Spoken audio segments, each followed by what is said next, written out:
नमस्कार प्यारे दोस्तों, आज हम लोग सीखेंगे एक शानदार रीजनिंग ट्रिक के साथ।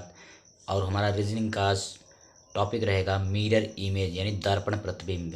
यानी जो मिरर इमेज दर्पण प्रतिबिंब है वह हम जो घड़ी हमको देखना पड़ता है, अगर हम उस वॉच को मिरर में देखें तो उस समय उसका टाइम क्या होगा। आइए हम एग्जाम्पल के माध्यम से चलते हैं।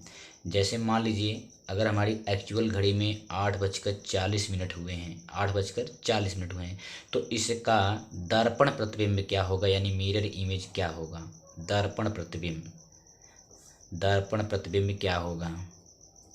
तो इस प्रकार हम लोग अगर क्वेश्चन को हल करेंगे तो सिंपल सा इसका शार्ट ट्रिक है प्यारे दोस्तों।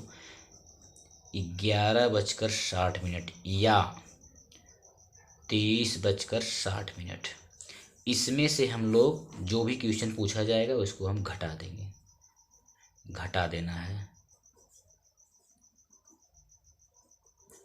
अब जैसे एग्जाम्पल के माध्यम से मैंने लिया 8:40 है, इसका मिरर इमेज क्या होगा यानी दर्पण प्रतिबिंब क्या होगा। तो सिंपल सी बात है, हम लोग 11:60 में से 8:40 घटा देंगे। 0 0 0, 6 में से 4 गए 2 और 8 3 11 यानी 11 में 60 गए 3, यानी हमारा मिरर इमेज हो जाएगा। यानी जो दर्पण में हमको दिखेगा घड़ी वो दिखेगी 3:20।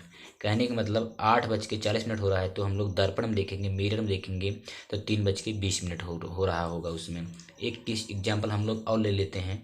जैसे मान लीजिए अगर 21:24 हुआ है तो उसका दर्पण प्रतिबिंब क्या होगा।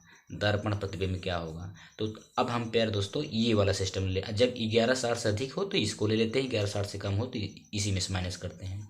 तो यानी ये 11:60 से ज़्यादा है तो हम लोग 23:60 वाला ले लेते हैं। तो सिंपल सी बात है, 23:60 से 21:24 माइनस कर देंगे तो ये कर ही गया 10, 10 में से 4 गए 6, यहाँ 5 बचा, 5 में से 2 गए 3, और ये आपका 3 में से 1 निकाल लीजिए 2 हुआ, और 2 में से 2 यानी 2:36। कहने मतलब इसका मिरर इमेज प्यारे दोस्तों 2:36 हो गया। इस प्रकार से आपको शार्ट ट्रिक पढ़ाना है तो हमारे चैनल को लाइक कीजिए, सब्सक्राइब कीजिए, शेयर कीजिए। आपको एक होमवर्क में दे रहा हूँ, इसको आप लोग कमेंट करके बताइएगा। आपका 20 और ये है आपका 59, इसका आपको मिरर इमेज बताना है। थैंक यू दोस्तों।